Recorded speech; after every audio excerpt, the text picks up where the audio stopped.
Oimore nya Ramogi erokamano kuom medo kete Ramogi TV odhiambo masani ne weche manyien mago imore saa 3 mar otieno.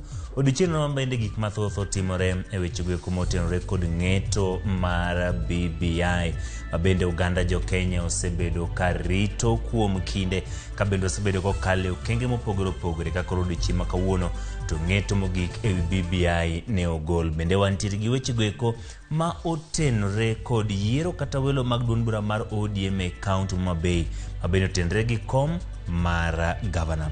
Mago to kod mamoko wantiere gi mathoth ma waikoni, omiyo kik iwuok kama intiere no ero ka moko kuom thond weche ma omiyo pek gin magi.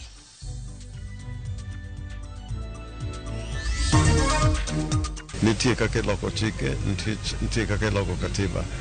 Koro an gadieri ni ma ok en wach mogik e wachni.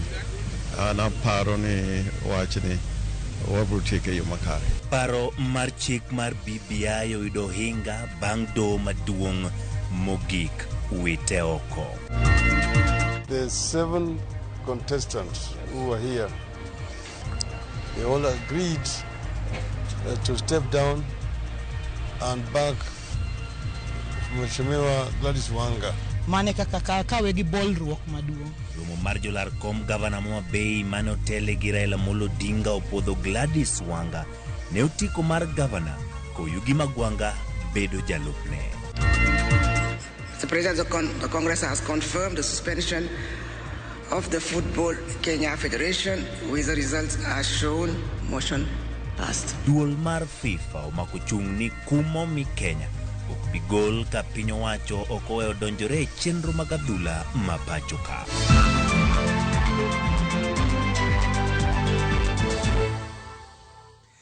Machiegni pari namba ma tudruok kaka pile en 236 bende nyalo yudo achiel kachiel ne jogo mantiere mbui e Ramogi TV Facebook page kama obedo bende kimiwa pache weche manyien ma wakeloni e lak sechegi. Nyinga Ochieng Emmanuel, jaloko marwa en Chris Ogembo.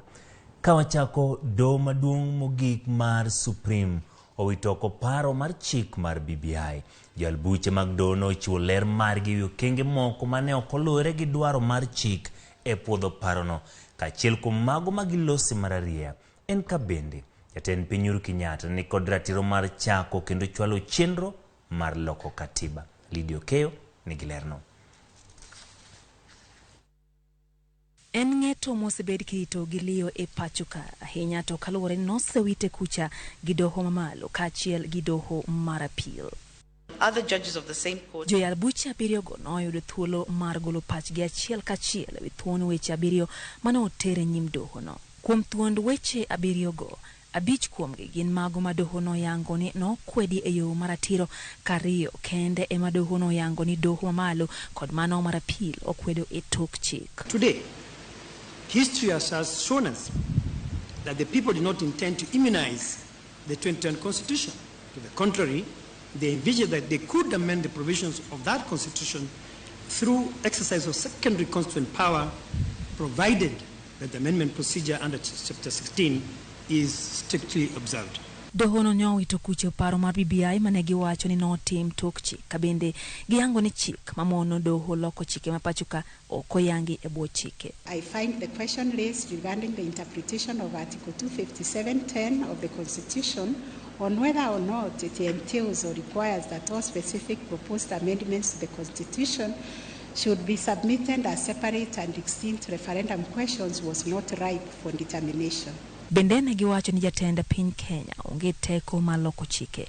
Wach manonyuolo paro mopogore opogore ka moko kuom joyal buchego to nokwer ni jatend piny ne ok odhiro paro mar chikno. Because the president's actions while in office are actions of the state and not personal, any person who is aggrieved by the exercise of state power by the president has a recourse. First, to challenge the action in court by naming the Attorney General as the respondent in a judicial review application or a constitutional reference. E wach mar kwan mag apisas mag IEBC nyocho chich go ne okoromo kaka chik dwaro, joyal buchego nowacho ni kwan no pod ni kod teko matiyo kako injore. 3 commissioners. The IBC was properly constituted, quorate, and competent to carry out all its constitutional and statutory duties. Kato bedo ni kamiti matawo weche go mag BBI no wacho ni negidhi ir jopiny kendo negikawo pachgi dohono to ne ni kod paro mopogore. Constitutional amendments of a fundamental nature should take place through a deeply participatory process and be ratified by the people. Gikone to koro musmual mogik ogo ewi sanduk mar BBI to kata kamano jolony pod ni kod geno kabende giwacho ni chike mapachoka inyal mana loki ponono ni otimgi eyo makare. Lydia Okeyo, Ramogi TV, Supreme Court, Nairobi. Ka pod wantiere weche ko mag BBI bang' rito gi minga gikone do madumo gik ma Supreme ne thigo wach paro mar chik ma BBI. Ng'eto mogol mar rito ko paro mar chikno okawe yore mopogore opogore gi kweth mano nywandi burano. Koro koda kama okinde mane nyalo burano ka koro Walter Nyambaga leronwa wachno. E doho maduong' mar the Supreme Court of Kenya okinde kod jong'ad buche chopo mar winjo bura mar BBI. Matin nono to jong'ad bucha biro moting'o Martha Koome, Smokin Wanjala, William Ouko, Ibrahim Mohamed, Jokin Dungo, Philomena Mwili kachiel kod Jacqueline Aola duto golo ng'eto margi mamoro kamoro kawo maromo sa achiel moko kawo dakika 45. It is my observation that the basic structure doctrine has been both applied and rejected. I have listed the countries in which that has happened. Substantive limits have been introduced to the amending power of Parliament. Okinde mag kweth mopogore opogore nyiso moro margi to moko ng'uro duoko. Thank you, my ladies, my lords. Nen minority decision. Koro, it's important ni mondo mano timre mondo create a very rich jurisprudence across the entire issues that the court is facing for determination. Okinde go wacho ni ng'eto no weyo piny Kenya kamarach ni mar jatend piny Kenya ok nyal tal kata chwalie do kopogore gi luoro mane apisi mar Attorney General. Ven mano weyo kamarach do giwacho ni kidwa donjo ne jatend piny to idonjo ne kokalo kuom Attorney General. Lakini en to giume yo marach nikech kiparo history mar Kenya ne wan gi ng'ama iluongo ni Imperial President. Kata president be osebedo kohero luwo chik ahinya. Hapa ni kanyogi gidwa no ging'ado maber ahinya kanyo. Inaashiria kwamba Kenya imekuwa na uongozi mbaya. Tusidanganye watu wa Kenya. Ikiwa rais ataona katiba kama kizingiti mbele yake, hataki kuifuata, aliyekuwa kinara wa upinzani anakumbatiana na rais ili tupilie mbali bunge, tupilie mbali upinzani. Huo ni uongozi mbaya. Inaashiria kwamba Wakenya yapaswa wawe na maono ya mwelekeo bora, kuchagua viongozi ambao watazingatia mahitaji ya mwananchi wa chini. Oganda mane yuago pogo pinye chendo mane dhi chiwo kunde ute bura 70 bende koro nyiso mor marge. Kidwaro los constituencies chieng mambele kanyo nyaka idhi los gi jonyatike, idhi North Hor, idhi kuonde tem within the republic mondo yud opinion mar jogi, mano involvement of the people. Then secondly nyaka uti gi IBC nitie procedure manyaka gitim. Koro kokidil gi IBC to kidil gi dhano oganda mae Kenya ka, then gimora mora mitimo will be null and void. To kata kamano jokedo ne ratiro mag oganda bende goyo wigi kapuoyo ng'eto no ahinya ewi loko chike mothichi oko kod doho mar Supreme Court. Constitution of the Republic of Kenya is amendable anytime that there is no clause or there is no provision of the Constitution that is protected from amendment. That is one achievement. In the sense that if today people feel that they do not want the Parliament of the Republic of Kenya, they can go and abolish it, as long as you follow through the process of the referendum. Walter Nyambaga, Ramogi TV, Supreme Court, Nairobi. Ka pod wantiere weche mag BBI, ogai mar ODM Raila Amolo Odinga bende koro ogolo lendo ne. Ogai mar ODM olando ni opuoyo ng'eto mar doho maduong' mogik ma Supreme mowito oko paro mar chik mar BBI. Raila yango ni bede migepe duto mag piny owacho ni kod ratiro mar tayo chenro mag yo makare mok donjruok kodgi kata matin. Raila ochiwo lendo mare yor andika e midhiambo makawuono bang' ng'eto no mane ogolo kod joal bucha 7 mano yango ni BBI okolore gi dwaro mar katiba. Kata kamano Okoni weche manie BBI okowito oko ni mar mana weche moko madundo ma jal buche yango ni ne okolore gi dwaro mar katiba emochuno mondo mi ochungi chenro mar BBI. Okoni gibiro lalore matute wichwalo nyime agenda mag jiwo achiel mar jo Kenya ka okoni kata mana jogo mana jo Kenya mano puodho paro mar chikno pod ni kod riyo mar neno lokruok. Kaudhi nyime en ni jotelo mag kweth mar Kenya Kwanza kotelni gi jalup jatend piny Kenya William Ruto kao thuolo mar puoyo ng'eto mogol gi doho maduong' mogik mar Supreme. William Ruto mane olose kaunti ma Wajir kuma ne otere kampen mar kweth ma Kenya Kwanza puoyo ng'eto ma koro joyal buche abiro mag doho maduong' mogik ma Supreme nogolo makoro yango ni paro ma chikno ok bidhi nyime. Ruto wacho ni chenro maloko pend chik ok owinjore otimre kinde ni kane otene kod jotelo mag Kenya Kwanza e kampen go. Leo koti ya High Court ilitupa BBI mwaka jana wakati wa Ramadhan. Si mnajua? Sasa hivi Ramadhani imebaki siku 2. Mwenyezi Mungu tena ametumia wale majudges amesema BBI is null and void. The BBI and all the shenanigans around it were matters that were unconstitutional, illegal, null and void. The handshake brothers need to make an apology to the people of Kenya. Kawadhi nyime eni jopinye gwenge mopogore opogore ogolo pachgi kaluwore kod ng'eto mar BBI. Mane otim kod doho maduong' mogik e pacho ka oganda mawuok kaluo kod gwenge mamoko onyiso paro mopogore opogore kaluwore gi kaka jong'ad buche 7 mag dohono ne ong'ado bura e wi paro mar chikno. George Bati nigi ler mathoth. Wuoth ne odonje doho. Kata obedo ni doho mamalo kod mar aywagra ne owito bura mar BBI oko, oganda yande nigi geno winjo kaka doho maduong' mogik mane ochwal burano e nyime ne dhi ng'ado bura e wi andika mar BBI. Kawuono jong'ad buche 7 mag dohono bende ne ong'udhe oko, gino momiyo oganda onyiso paro mopogore opogore. E boma ma Kisumu, jopiny onyiso pachgi ka moko mor to moko bende chunygi ojur. BBI kata ko onge, wan gima dwaro en kaka Raila nyalo yudo loch. Duto te BBI no kata joma nyiero maneno ni koro bergo eko. Bera to gini dine no konyogi.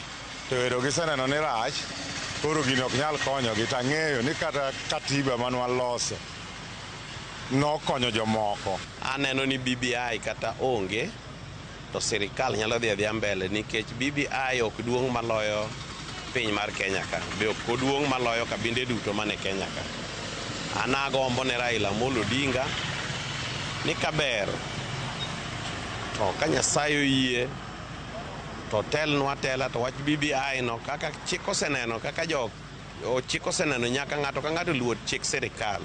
Wan dwa wach ni ok walus to kaka ng'ado no wabro miyo kot luor nikech jomoko nyocha paro ni Raila kata Uhuru biro chuno kot gi tok moruodho mondo mi okal BBI gi thuon.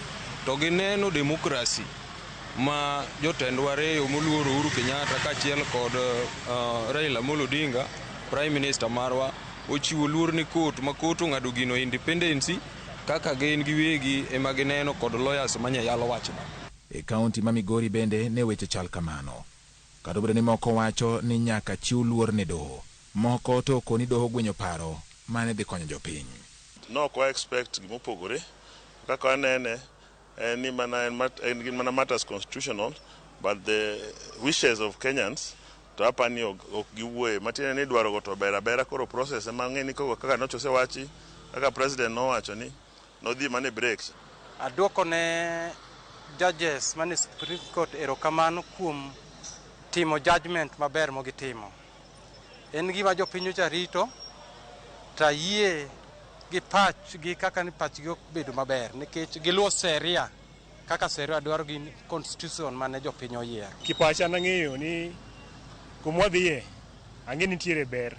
Koro gimosekethore kwa jopiny ne gibeda beda gi muolo, gimosekethore onge nikech jotendwa mbele kono biro miyowa gima dwaro. Ng'ado gino ma giwit gi Raila oko morowa kaka nosengo komora kabisa ilo sekero ne party sani no temo mondo jobede asimio bela umoja kumora achiel kanyo ne tingo prime minister gimora mara ne bede iye onge tiende gi kaw gini giwitoko gimara ila mong'eyo kuma kony bro ae to loso go gigo ok nonego giwiti supreme we ng'ado gik moko mok nya konyo gimara ilo se wach mano gimo se kagwa bodi gino nyalo konyo piny kata mane gwenge ma ok kaluo jo Kenya ogolo pachgi e gwenge ma Kisii kama ne chenro mar podho paro mar chik mar BBI nochakore jopiny nigi paro makama.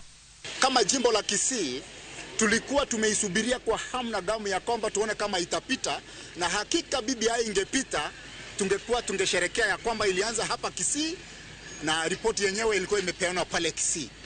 Leo nimefurahia kuwa BBI imeweza kuangushwa na tunafurahia kwa ajili tunaona ni kama BBI ingetuletea shida nyingi kwa ekonomi ya Kenya. There are so many good things that Kenyans could have benefited from. For instance, let's talk about the 15% to 35% increment of the revenue allocation. That's something that we will miss in the BBI document. Kinde na oganda moko e gwenge ma Machakos onyiso mor kaluwore koda ng'eto mar doho ewi BBI. Habari ya BBI kuporomoka kwake sio muhimu. Lile lilikuwa la muhimu ni mwananchi apata nini, kwa sababu ikiporomoka hakuna faida, ingekuwa imepita hakuna faida, ingefaidi wale wachache. Nawashukuru sana walioangusha BBI sana kwa sababu sasa tunaona tunaenda mbele. Mimi nataka kusema nashukuru majaji wetu sababu wanashughulika mambo sana na mwananchi wa kawaida. Kwanza sana mwananchi wa kawaida anaumia sana.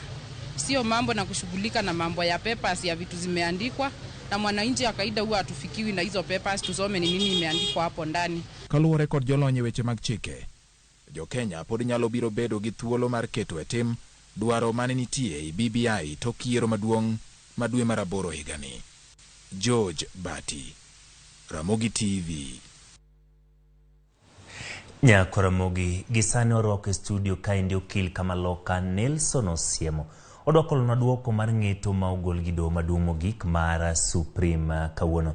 Okil erokamano kuom riwore kod otieno ma kawuono e chenro mar Oimore. Erokamano. Ng'eto mar BBI nogolo odiochieng' ma kawuono to oganda jo Kenya moko pod ok obedo gi ng'eyo matut gigo ma doho nong'ado odiochieng' ma kawuono e kinde mane golo ng'eto ma koro chungo BBI. En ang'o minyalo lero ne jopiny e ng'eto no ero gi kaka notime? Erokamano Emmanuel. Gima nyanyiso jopiny ni ng'eto ma kawuono king'iye ni president gi moluor Raila Amolo Odinga noketo gimiluongo ni BBI mana gida loko go pend chike. To ntiere ng'at nodhi e High Court mano challenge. To High Court noyie kode e weche mang'eny. Nodhi nyaka Court of Appeal ma Court of Appeal boyie kod jogo e weche mang'eny. Koro Supreme Court e court mogik e Kenya ka. To owacho kawuono gik moko 7 manoredhe mbele ne.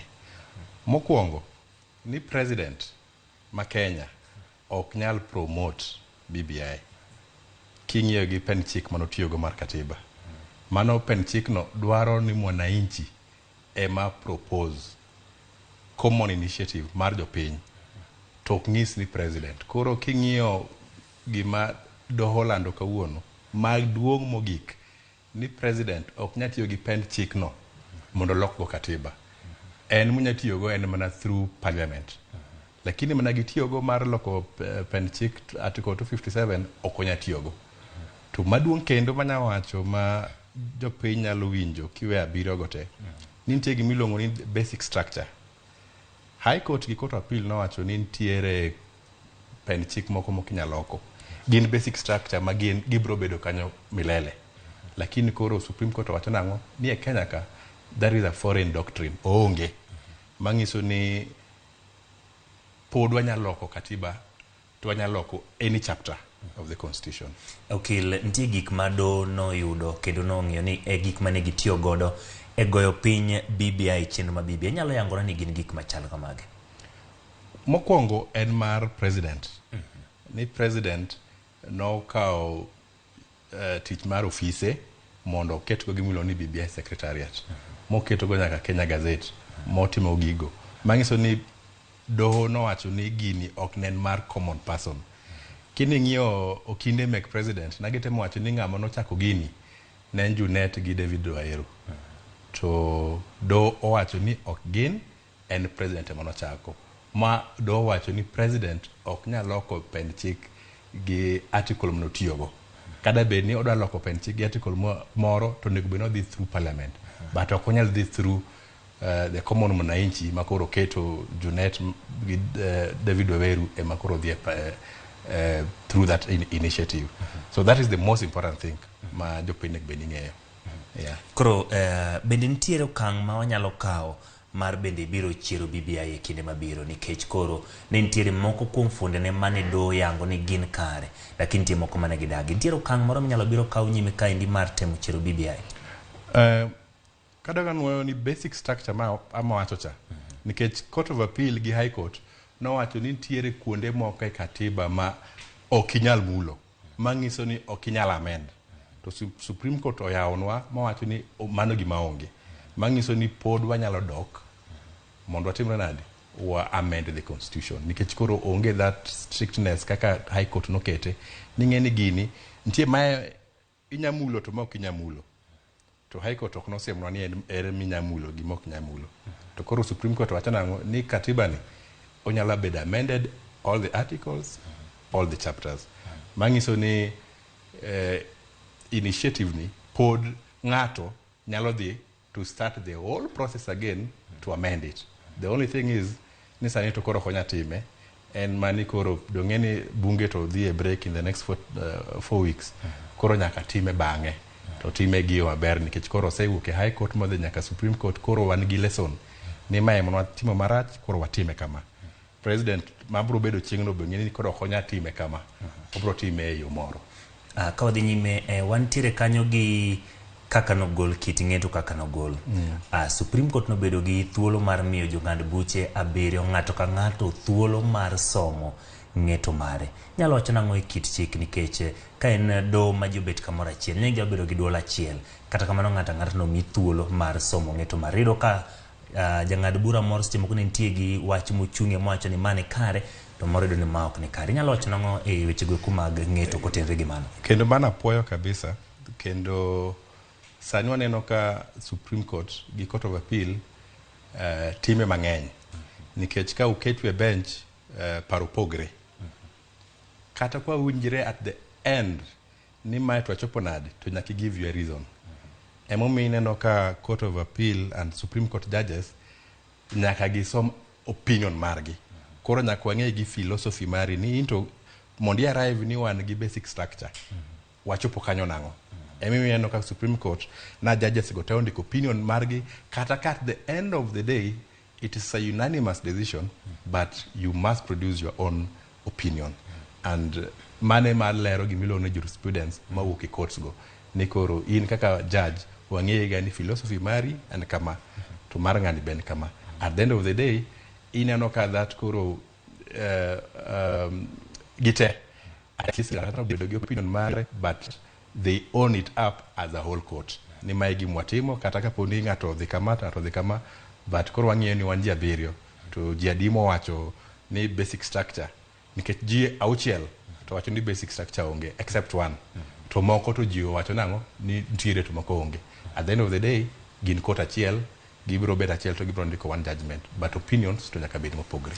Koro kiwacho ni paro nyaka bed mopogre opogre, e kinde mag bura ma bende nyalo biro bedo machal kamaendi, biro ka binyalo ti kode king'ado yalo godo buche mamoko manyalo biro bedo nyime ka? Koro gima timre ni the majority judgment emitiyogo. Minority cha en mana mar koro academic, ma koro inyapunjo go ng'ato, lakini it doesn't form part of anything. It's just koro majority, nikech ka jadeko wacho na gima timre, that is what remains as the law.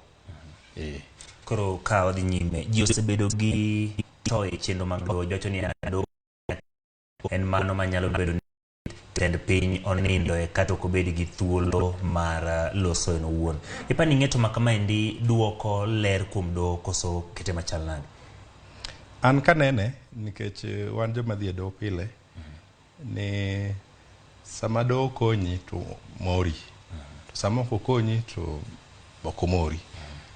Koro ma kawuono ni king'iyo ni sani jomo nochwalo apil e court ne en Attorney General ko represent the President gi IBC. To ero giwuok gi some wins. Basic structure ero giyudo ka giketo kanyo. At the same time, doho ni ma koro Court of Appeal to nawito gi oko. Koro do neno ka en balancing act mar courts gi. Koro okinya wacho ni do ok ber kodi to Court of Appeal ka nintiere to no mori. Koro kidhi e Supreme Court to koro okomori. Nyiso ni kamana ka chik ntiere ni kibedo dissatisfied with a decision of a court and there is another court ahead, idhi e court no mondo ing'is court ni an ma okomora adwa mondo ing'ade kamae. To ko winjre kodi to bro ng'ado kamano. Ko sheria onge kodi to be bro ng'ado kamano.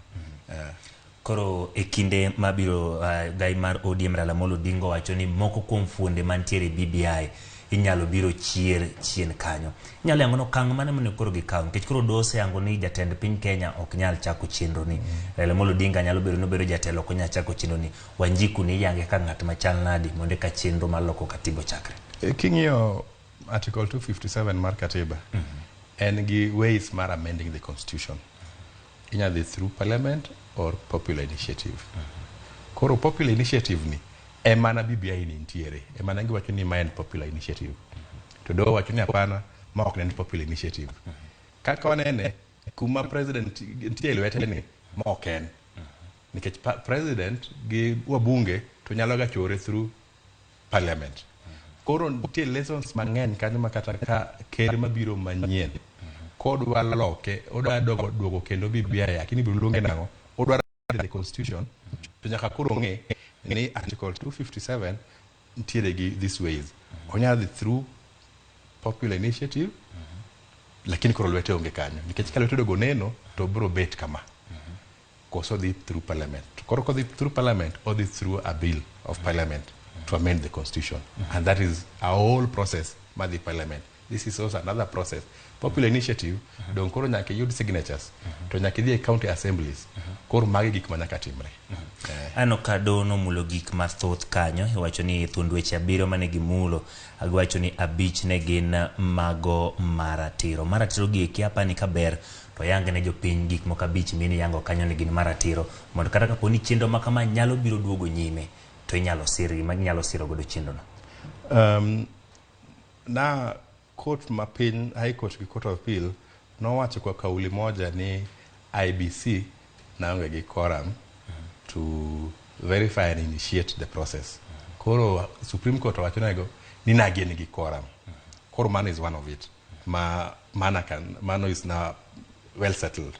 Number 2 ni president nikech nowacho high court gi Court of Appeal ni president ng'ato nya donjone kotimo makosa ka obete komno to timo a civil wrong.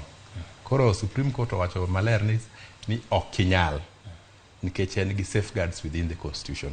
Koro at least mano okonyo president, a sitting president against suits ma civil in nature. Number 3 basic structure ma wacho cha again ni high court gi Supreme Court gi joma nodhi e doho mokwongo nowacho ni ntiere articles moke katiba mok kinyal mulo submitting amendments. Sani ero koro ong'iswa nango ni onge sani wanya mulo anything. Then second schedule mar that bill mano keto 70 constituencies. Koro high court gi Court of Appeal nowacho kendo odogo yie ka Supreme Court ni they are unconstitutional. But Supreme Court odogo lero nango ni ok onego bed ni ikete e doho, ok onego bed ni ng'ato dhi e doho nikech of 70 constituency go. The court is saying ni that question was not ripe at the time mano kete e doho. Nikech ripeness of a dispute nitie nyaka gik moko nyaka kalie. Kiwacho ni my right is being threatened nikech of this. But do wacho ni that question was not ripe at the time mano dhi e court. So mage manyalero sana. wakili ka otiyo kinyalo yangonwa kata inyalo nyiso oganda ni to be koro to kata ka tok ji oseyiero bende chenro ni onyalo duogo chake mobed makare matieke? En adier ni nyachake nikech doho kowacho ni koro rumo, en mani koro sani to orumo. But in future, any person can do it, even kata in Emmanuel, kidwaro loko katiba, kinyo article 257, tidhi through popular initiative, to collect signatures, to either there, modhi nyake county assemblies. Kora en mana expensive, en gimoro ma dwaro ni nyaki bed gi pesa moro ma nyaki tim. But for political class, kapo ni gidwa loko katiba, so gin gi judgment ni to ginge kaka koro nek bedi timo, will they go through parliament initiative or popular initiative? And at the end of the day, constitution is amendable. Erokamano wakili Nelson Osiemo nyakwaro mgajwang' mano kanyo ne wantiere kanyo kod wakili Nelson Osiemo bendo yango ne kaka chenro ma BBI ne ogol ng'eto maro. Wacho ni kata kamano iwacho ni pod inyalo chenro ni chenro nyalo biro ai kinde mabiro mago madongo kod mago ne ok ni kare ka bendo yango ni mano bende chal ka gimo duogo wacho ni obero wang' doho nikech nomiyo ng'ad muche thuolo mar ng'ato ka ng'ato chiwo pache kata ng'eto mare ewi chenro nero mar BBI. Kik dhi mabor, pod wantiere gi mathoth mwaikoni tok yweyo ma wakaonieri. Riwruok mar reli dwani piny owacho dew jopuonjre duto nyaka mago moyudo max mani piny. Yud kama iluongo ni dala ka inyiewo lowo Havana Estate Nakuru Phase 3 e nengo moluar mar siling 649 kende. Ndik ote machuok ni lowo kasto ior e namba mar 200-321 kata ywa tol e namba mar 27-25-000-222.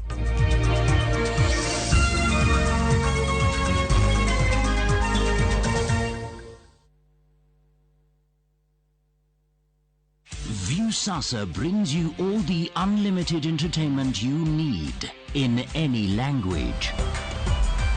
Drama. I'm gonna send my flying kiss to you.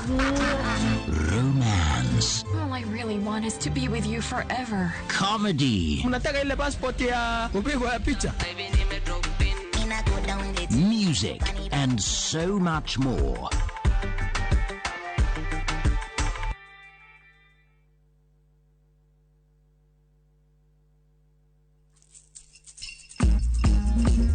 Ramogi ajuang bedu luomitni wanya wacho ni thot tadoga doga rom ginera en nyathi mando riwo jite kata mihia be ihere kendo inyalo wache maler kendo e yo makare kaka dwarore. Adwa mondo ang'e ni to filosofia mar joluo idwaro gimoro amora in gi wuoro gi gombo to bende ing'eyo nond dhout luo kod sigand thuond luo. Joluo wacho ni gibed mayot e ote. Yes. Tudri kod James Rabalakwase e Ramogi TV. Chieng' ngeso ka ngeso chakre saa 1:45 mamidhiambo e chenro mar Ahero Dhoa. As you kick the ball and skip the ropes this holiday, spare some time to keep yourself ahead in classwork. Revise, and revise. Viusasa Elimu gives you comprehensive revision videos for all subjects, compiled by the best tutors from around Kenya. Viusasa Elimu. We make revision easy and fun. Log on to Viusasa today.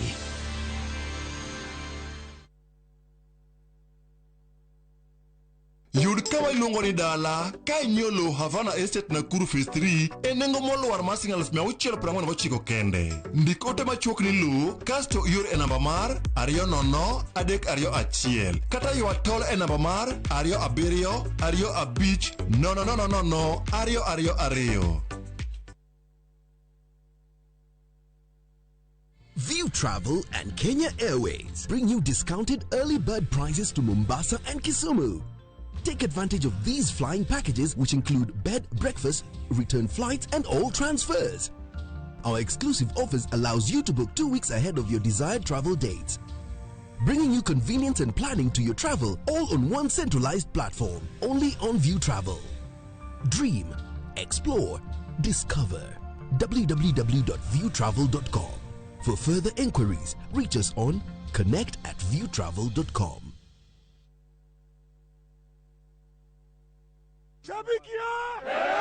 Fan True huwa anapenda timu na roho yake yote.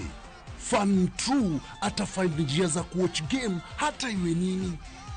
Fan True atafanya kitu chochote kuonyesha devotion kwa timu yake. Kuwa fan True ni kusupport timu yako kwa udi na uvumba. Liwe liwalo, juu kama una doubt timu yako, we si fan True. Mimi ni shabiki. Je, wewe?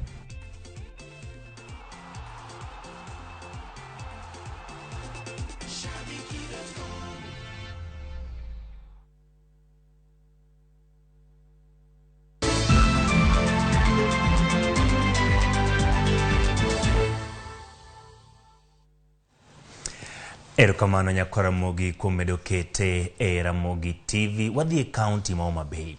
Women rep mar county ma Homa Bay Gladys Wanga koro yudo sir manyalodia kaka jalar kom governor gi otiko mar ODM kendo jalupne dhi bedo jaod bura machon ma Kasipul Joseph Oyugi Magwanga. Romo mane okelo kanyakla jochung' 7 malaro otiko mar ODM kendo mano chwe kom gi ogai mar ODM Raila Amolo Odinga emokelo yierruok makamano ka Chris Owino nigi ler. Weche osebedo ka kuodhore makagi kacha ewi yo ma ibiro tigo e walo jachung' mar ODM ne laro kom governor ma Homa Bay. Kawuono adieri onyiedhore e lela. Romo mane otim e yor apanda ne okelo gai mar duond burano Raila Odinga kanyakla gi jochung' 7 ma osebedo ka geto otikono ne kom governor. Bang' romo makamano, jotelogo ochiwo thuolo machuok ne jofwamb weche mondo omi odadhogi. Kanyo ema adieri mar wachne onyiedhore ni jochungo oyie mar siro lwedo Gladys Wanga kaka jalar governor ka jalupne dhi bedo jaod bura machon ma Kasipul Oyugi Magwanga. An agreement has been reached by way of consensus that out of the 7 contestants who were here, they all agreed to step down and back Mheshimiwa Gladys Wanga as the party candidate in Homa Bay County gubernatorial race. In the same spirit, they've also nominated her running mate as Honorable Oyugi Magwanga. Etwak mare achiel kachiel gi Ramogi TV, Gladys Wanga onyiso mor mare mar yudo otiko mar duond bura mar ODM kendo puoyo jochung' wetene kuom miye lwedo. Ng'ata mochung' ka ne nigi thuolo gi rieko mar bedo governor ma Homa Bay. Kendo ng'ata kuom gentlemen mochung' kagi ne nigi thuolo no. To kuom ng'wono ma Nyasaye gi ng'wono ma gitimo gi patriotism margi, giwacho ni kom wamanyo ne Raila Amolo Odinga en gima duong' moloyo. Omiyo wawacho ni abed the first among equals a team madhi timo services ne jo Homa Bay. Mane kaka kawe gi bolruok maduong'. Governor Cyprian Awiti bende opuoyo jochung' mane oyie mar siro Gladys Wanga ka owacho ni mahino margi maduong' en mar konyo gai mar ODM Raila Odinga yudo loch ma pacho kae. Homa Bay koro wuok kochiwo example ne other counties mondo ne ni consensus is one of the nomination avenues mitimo election. Kendo winjore ka ne wakwanga ngata man diponi chungi other parties kigi chuma Bay. E winjruok makamano, jaod bura machon ma Kasipul Oyugi Magwanga dhi bedo jalup governor poni giloso piny owacho e tok yiero mar dwe mar 8. And aparo ni ka party osewuoyo waduto te kaka jo party nyaka koro wawinj duond party kaeto wawinjore ni mondo mikoro wa support one candidate main Gladys Wanga mondo bednwa flag bearer kaeto mondo odhi omi jo Homa Bay services. Wadwa kwa supporters waduto ni warwako jite Homa Bay marwa te. Kik ng'ato ne ni koro Nyawang'aya emantie kata Mheshimiwa Magwanga emantie koro ana onge nafas e Homa Bay. Wan duto wan gi nafas sirikal madhi bedo Homa Bay kwa dhi nyime kaka jo Homa Bay County. Jotelo go mane oten kod jood bura maoki county ma Homa Bay okwayo counties mamoko mag Luo Nyanza mondo bende olu ranyisi mane oket kod county ma Homa Bay ewi welo. Wadwani jopok te jotime. Josiaya under chairmanship mar governor oket jochungo piny te mondo giwuo ka ging'eyo ni the bigger picture and kaka jakom nyalo bedo president.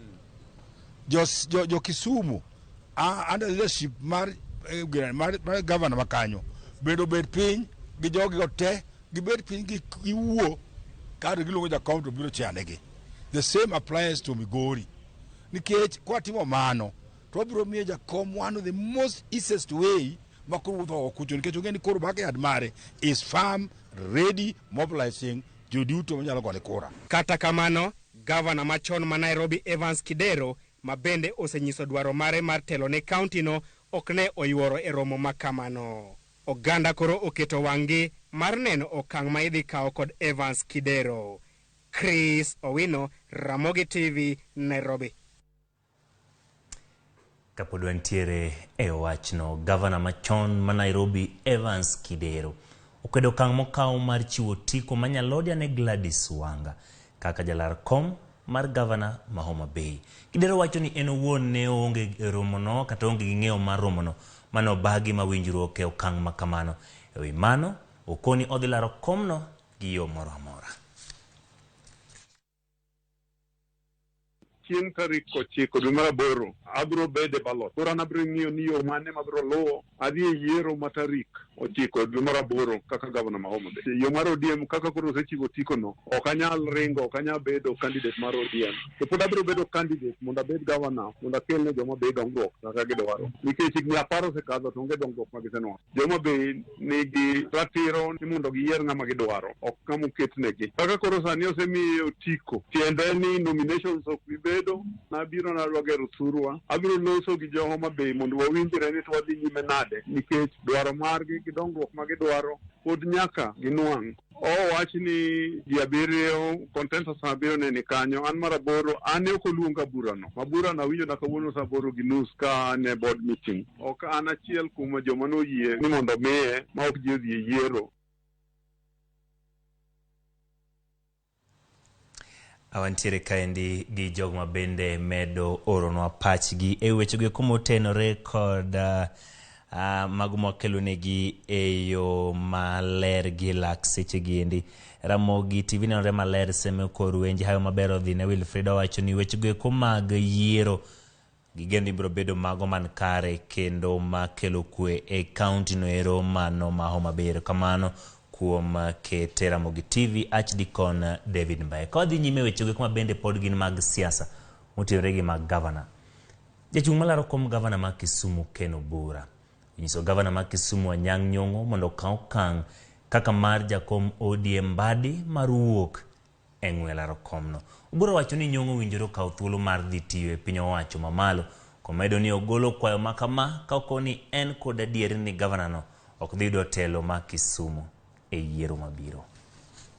Should happen here in Kisumu is that Professor now should follow the footsteps of the chairman of ODM, John Mbadi, who has withdrawn from the race and is now going out there to help our presidential candidate with these campaigns. People will listen to him more out there than here. Here we don't listen to him at all. So he's wasting his time here. But if he insists on wasting his time, we will see the results at the ballot.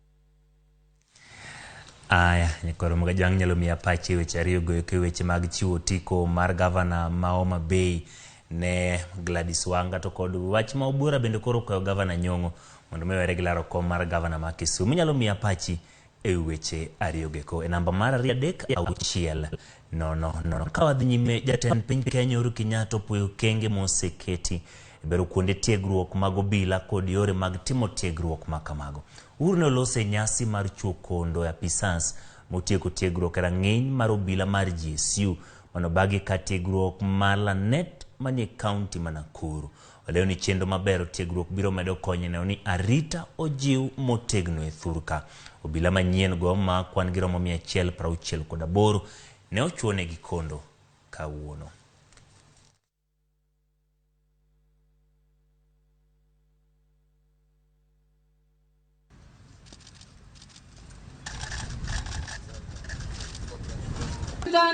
Newton.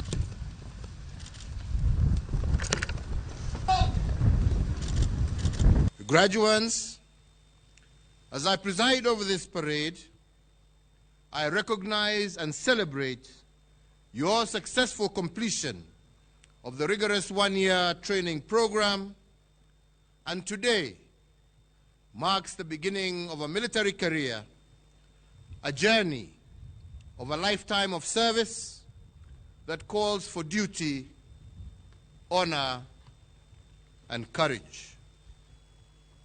In addition, I also wish to register on behalf of the people of Kenya our appreciation to the leadership of our defense forces, who remain steadfast and committed to ensuring that the training provided to our troops adequately prepares them to operate effectively in both the contemporary and future security environments.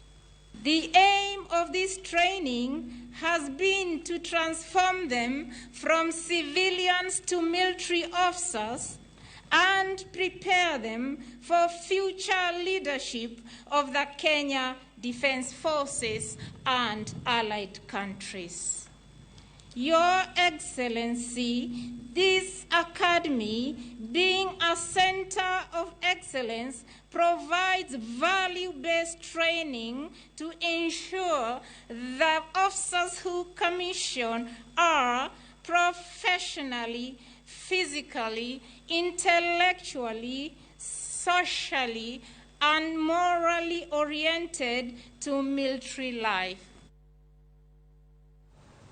Kawadhi nyima doke county ma Kisumu, tend county ma Kisumu kotelne ngire Peter Nyang' Nyong'o kauno chiwo boke mag puothe ne ji madirom 1245.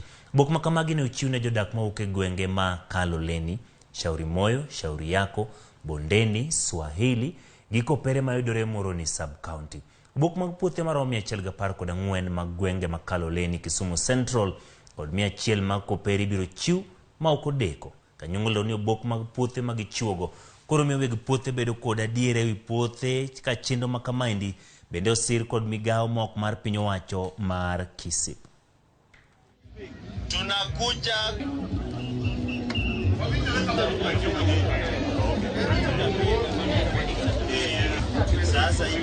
the successful completion of this first exercise is what has brought us here today and given a total of 1,425 title deeds to the people here. And we hope that when we go to Kaloleni, we shall give another 114 title deeds and another 100 in Kopere once we finish the task.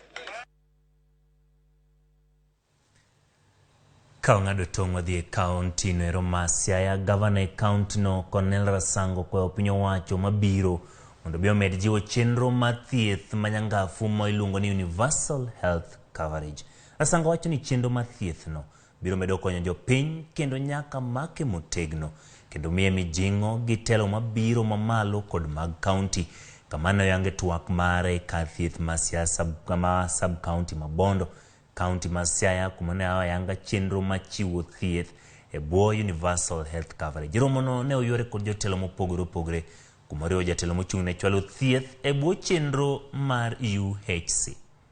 Providing that every person has the right to the highest attainable standard of health, which includes the right to health care services, including reproductive health care, emergency medical treatment, and reasonable standards of sanitation.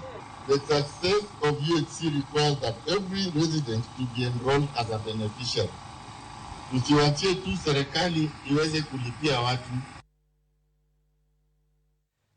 Chenro marango yore somo e pinje Afrika ma ugwe reli okayo migao mar somo mondo chak chenro marango ngima ma jopuonjre manyocha yudo max man piny 100 e piny maduong' mar klas 8 manyocha ogol duoko ne. Riwruogno wacho ni ok owinjore jwang' jopuonjre ma kamago. Simfro Sokinda nigi lerno. Higa ka higa duoko mar penj madongo wuok. Jogo mipuoyo gin jopuonjre motimo maber. E duoko mar penj mar klas 8 manyocho gol, moloyo 11,000 mar jopuonjre nyocho yudo max 400 kadhi nyime. 315 noyudo max e kind 300 koda 399. 578 noyudo max e kind 200 kod 299. 308 noyudo matin ne max 200 ka mohewo jopuonjre 1,000 to noyudo max man piny ne 100. Kirango kwan go, thoth jopuonjre ne okotimo maber, kendo nenore ni wich osemana wil kodgi. Reli e twak kod jofwambo nogolo moko kuom gigo minyalo tim mar mondo kon jopuonjre ma bende ni kod ng'ikruok e weche mag somo. Children who are totally unable to read, especially those that cannot even read a word by grade 2, for early assessment in the county-based educational assessment and resource centers, or referred to as EACS, or to the Kenya Institute of Special Education, KISE, so that such learners can be assessed to ascertain whether they may be having any special needs, so that appropriate placement and intervention could be done. Bende gigolo wach ewi nyithindo ma kuom midhiero mopogore kosotimo penj madongo. Ka higa nieri kwan nyithindo go romo 12,000. Provide a supplementary examination soon after the release of the results, so that they are able to proceed with their peers to secondary school or other places of transition. Chutho reli dwaro mondo migao mar somo ong'i nyithindo duto, kendo oket makare chenro mag somo obet maber ne nyithindo duto e pacho kaeri. Bende kagiwacho ni skunde ma ok luw chike mag somo makare onego chiwnegi kum madwarore. To enforce the age of school entry policy. It would be justified for schools that are openly flouting this policy to face sanctions. Simfros Okinda, Ramogi TV. Kapod wantiere weche mag somo, skund primar mar Mbaka mayudore Nyando sub-county en achiel kuom skunde ma jodak Mbaka Kaloka thoro jote kinde ma pi opong' e gwenge mag Kano. Jopuonjre manotimo penj mar KCPE ma higani wacho ni gisomo gi midhiero nyaka ni pi muom gwenge ma kono. Kamili Center Dhiambo nolimo skundno kendo nigi ler mathoth. Kuom higni 2 mokalo, moko kuom jopuonjre kod familia ma Mbaka osebedo ka ojot e otundo kotendo kod midhiero mar pi mapong' kendo ywero utegi. E twakgi kod Ramogi TV, jopuonjre go lero achiedh nade magisebedo ka gikalo e ngimagi e yor somo kaluwore ni pong' mar pi nokelo dok chien ahinya to yor yuto mag jonyuolgi. To kata nwa tiyo maber to nitie achiedh nade mane wakalo kaka pi mane daro ji mwalo kae no affect gik mang'eny. Challenges mwakale ka gin kaka sache moko ka koth chwe to yani otundo dwa maya mondo pudhro wuogi. Wan gi sida mang'eny kaka pi thago wa kuondegi kaka chiemo wayudi onge. Nakadho kata kaka stima mana somgo ne onge. Sona bende kayo ahinya. Martin Ouko ma bende en japuonjre mane otelo gi max 383 e skund primar ma Mbaka lero pek mane oneno kaka achiel kuom japuonjre kanyo koywago onge mar thuolo makare mar somo ne jopuonjre ma alworano, wach mane osir kod nyawadgi Francis Ochieng mane oyudo max 340. E skundwa kae wasebedo gi chandruok moko mantiere kaka seche moko ineno ka classrooms ok ber, seche moko kaka mondo ji oyud chiemo betek e skul kae, stima be seche moko lal kaka ji osomo, to pod nwatimo maber moyudo max ni. Kaka security to gi gerruok mag klese nitie condition moro marach kachiel gi choche. Yor somo be gilak gik moko, materials moko chal kaka buge, pensende, gik machal kaka uniforms, magik moko be pi nodhigo. Jonyuol go modak e otundo nyaka ne pi dargi onyiso pek magirado godo e otundo gi familia gi sama chieng' rieny kendo ka koth chwe. Ka koro chunygi gombo ni kaber to giyud kony manyalo loko ngimagi, wach mane ojiw kod jatend skund primar ma Mbaka Dismas Odhiambo kaachiel kod Martin mane otelo e penyno. Otundo ka koth chwe, samoro koth chwe gi yamo, chuni ni ang' ni support Otundo kaachiel gi jogi te ma in ge ot kanyo nikech yamo nyalo wite. Ka en chieng' to chieng' rieny maliet ng'eny ma kata nyathi ma in go kanyo no bok nyal some iye kanyo.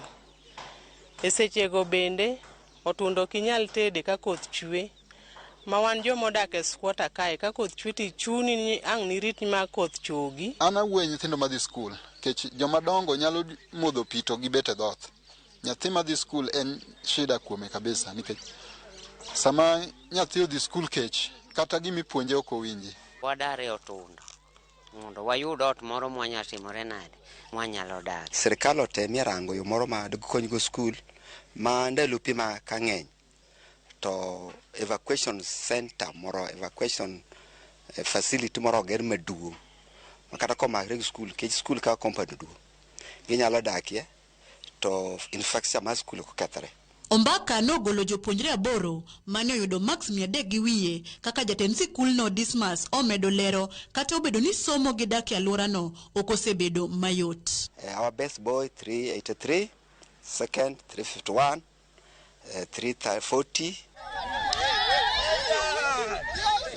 Kata obedo ni jopuonjregi kaachiel kod familia maggi pod kalo e midhiero mopogore opogore, jopuonjregi oketo maino kod minjing'o e sombgi ka gin gi geno mar loso ngimagi makiny.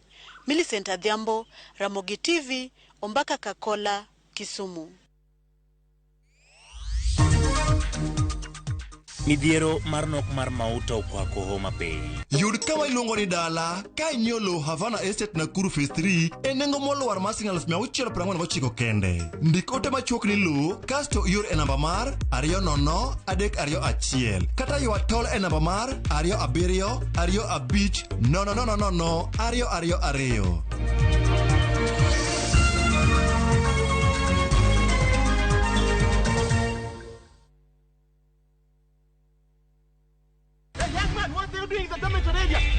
When it comes to school movies, School Flicks is big time. Get a taste of local drama. Stick to the story, sir. Thrillers. If you don't repent, it will rain fire. And experience raw talent from schools around Kenya. Embrace Kenyan.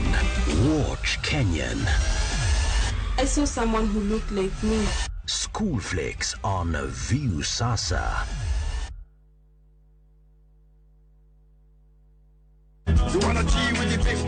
Ikelo kwayoni to amigo.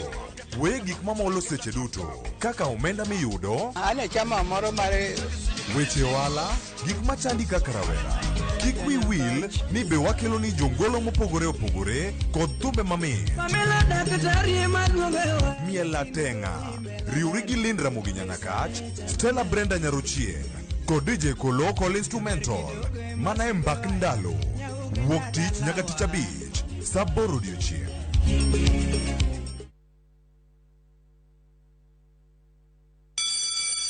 School is out and Easter holidays are fast approaching. Treat your family to amazing and exclusive coastal holidays. Book your Easter travels with View Travel. Swim with the dolphins in Watamu. Enjoy a variety of water sports in Diani. Enjoy marine life in Malindi and much more. To unlock your exclusive holiday deal, just go to www.viewtravel.com. Create your View Travel account and book. For more information, reach us at connect@viewtravel.com. View Travel. Dream. Explore. Discover.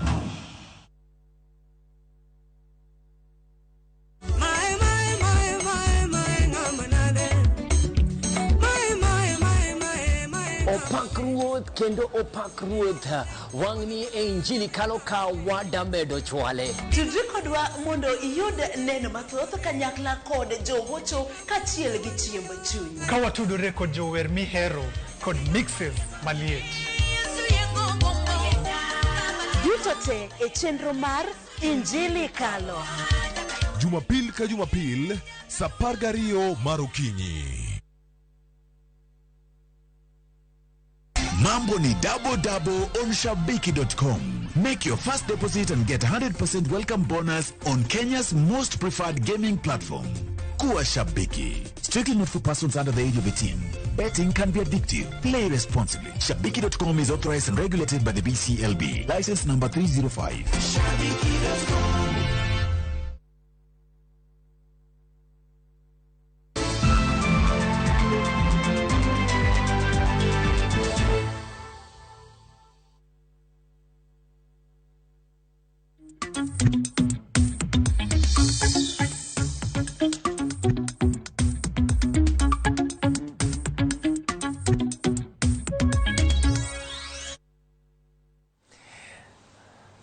Machiegni odhi weche go mag ohala. Nok mar modhi mag nyamburko kawuono ne okwako thoth bombe ma yudore kaunti ma Homa Bay, kama weg nyamburko kod joriemb apiko mating'o jowuoth ne ochuno mondo owe tijegi.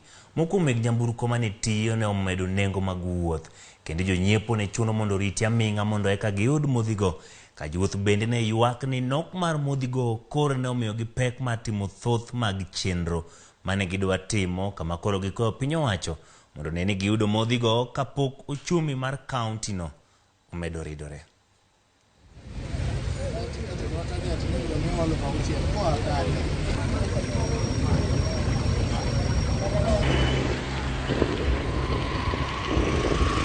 Government no winjo miwa notice moro ma wang'eyo godo ni duration moro nitiere mabiro kae ma shortage dhi bedo. To ma shortage nitiere sani, wan wachiwo wayudo ka fuel onge. Kidhi total kacha fuel onge, kidhi kacha fuel onge. Fuel dogi yudo mama konge ni kocha.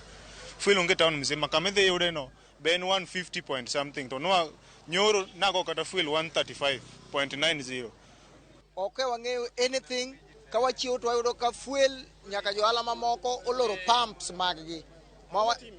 Wayudo ka fuel onge. Fuel ne nitie mana total kende. Ma pare ni kaka nachiwo gokinyi chakre saa 4 ariede line ni mondo mi ayud fuel koka an oko sani ni koka wagona fuel. Koro wawacho ni serikal mondo donjre wach fuel ni mondo konywa. Sani ka idho pikipiki nyaka chul 100 kumana chulo 30 bob. Wakwayo government gimiwa gimoro formula moro ma japiny yudo go notice chon.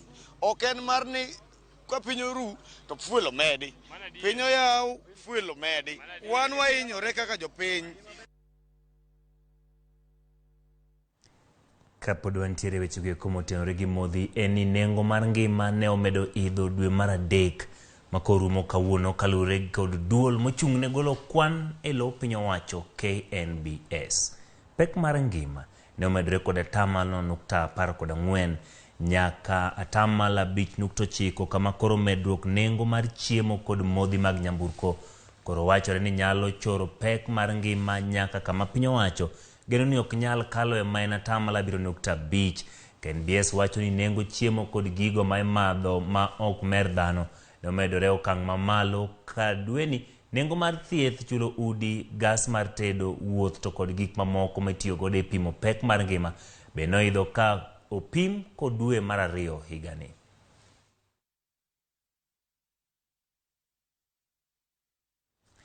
Kembe marigo mogo e pacho kae ndi koro kwa mondo ne ni mogo magiuso ne oganda olose okang' mowinjore ahinya to e medo gigo ma ji onge maber ne jogo matiyo kod mogo.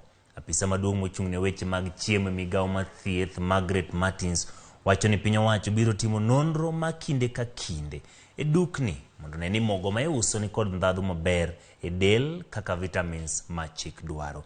Kembe go to wacho ni chopo mar dwaro piny owacho no dwaro omenda mang'eny, ka moko kuomgi pok oyudo jolony moromo mondo gichop dwaro makamano. Fortification was made mandatory in 2012 and UGMA came into existence in 2014. We are still trying to familiarize ourselves with the industry, though there are some few who have been there for long, but I think majority of us, 90%, we are 7-8 years old, and we believe by the time maybe next year but one, we shall be singing a very different song.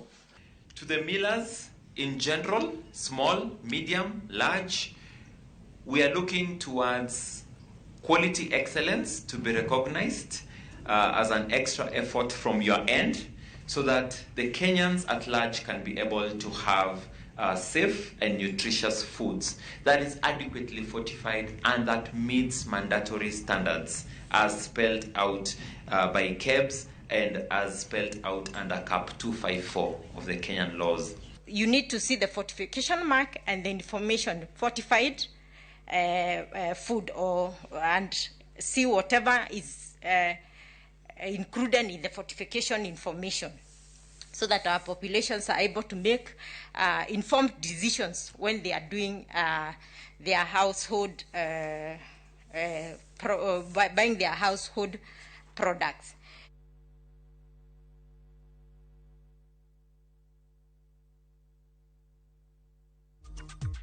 mag skunde sekondar koro duogo kendo. Yud kama iluongo ni dala ka inyiewo lowo Havana Estate Nakuru Phase 3 e nengo moluar mar Sh649 kende. Ndik ote machuok ni lowo kasto ior e namba mar 2003221 kata ywa tol e namba mar 27250022.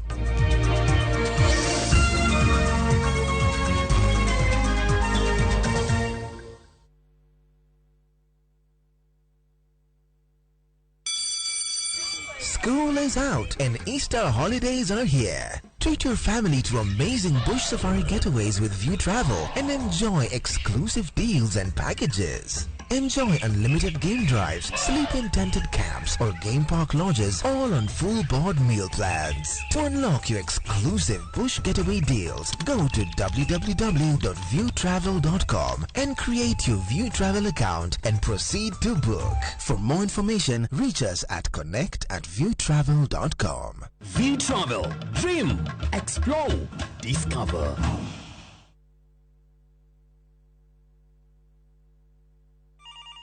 Aya, simu imeingia. Nichukue nisichukue? Unapigia wrong number au unapigia mimi? Nichukue nisichukue? Najiuliza, nichukue nisichukue? Nisichukui. Dial *811 *382# to get Rao.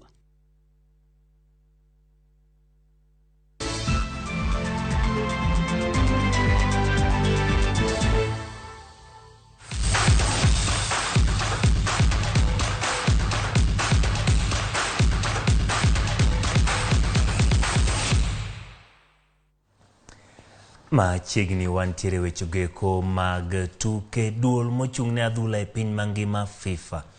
Oyiere kendo siro ng'eto mane ochungo piny Kenya tugo adhula e rang'iny mar pinje maoko. Okang' mano yang kod FIFA motelo ne jokanyo 198 ne osire e romo mar FIFA ma 72 mano bag Doha. FIFA ne ochung' katiende ni piny Kenya nyaka chop kare okenge duto madwarore kapok okumno owito oko kama oting'o duoko e apisas duto mag FKF. It is therefore recommended that the Congress confirm the suspension of the Kenya Football Federation, enabling here also the Council to lift the suspension immediately as soon as the pertinent requirements have been fulfilled. The President of the Congress has confirmed the suspension of the Football Kenya Federation, with the results as shown on the screen, with a large majority of 198 votes. One member association voted against the motion, meaning that effectively Kenya Football Federation is not entitled to vote at this Congress and is not also authorized to exercise any of its membership rights. Floor is back to you. Motion passed. Tuke mag skunde mag sekondari biro duoge wang'e tok migawo mar somo to kod thieth. Lalore kendo yango kenge mbiro tiyogo e duoko tukego kalore kod jatend migawo mar somo George Magoha. Tukego ne ogo kum bang' midhusi mar korona ne muoche pacho kaendi chak dwe mar adek ka jatend migawo mar thieth Mutahi Kagwe ne ogolo kum goeko. We'll talk to my colleague and brother Mutahi Kagwe, and most likely as we open for the new year we shall relax that aspect, because we now feel that it's probably safe enough to do so. And we want to thank God for having passed through all this.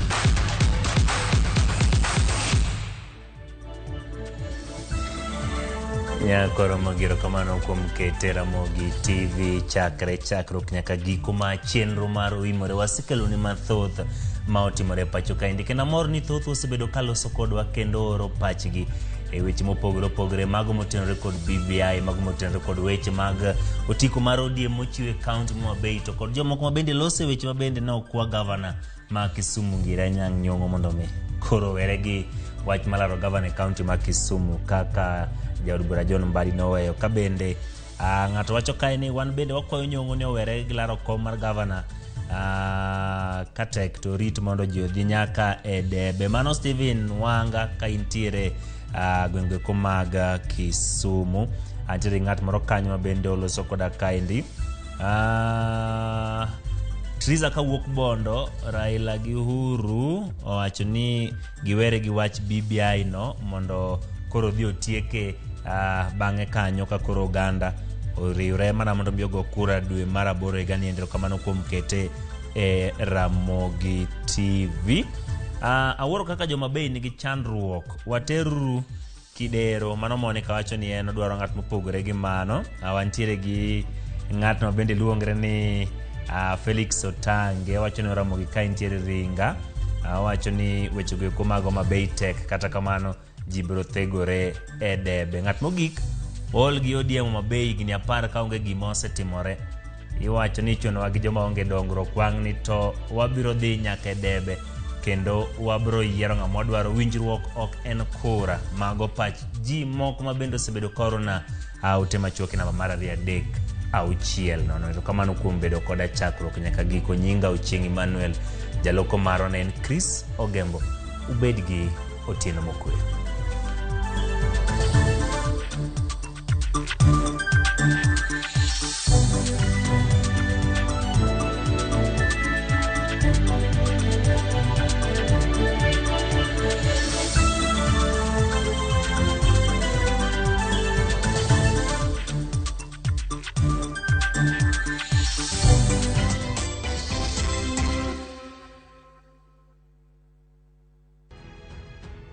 With the standard gauge railways, experience the wild and beautiful Kenya at the comfort of your seat through leisure.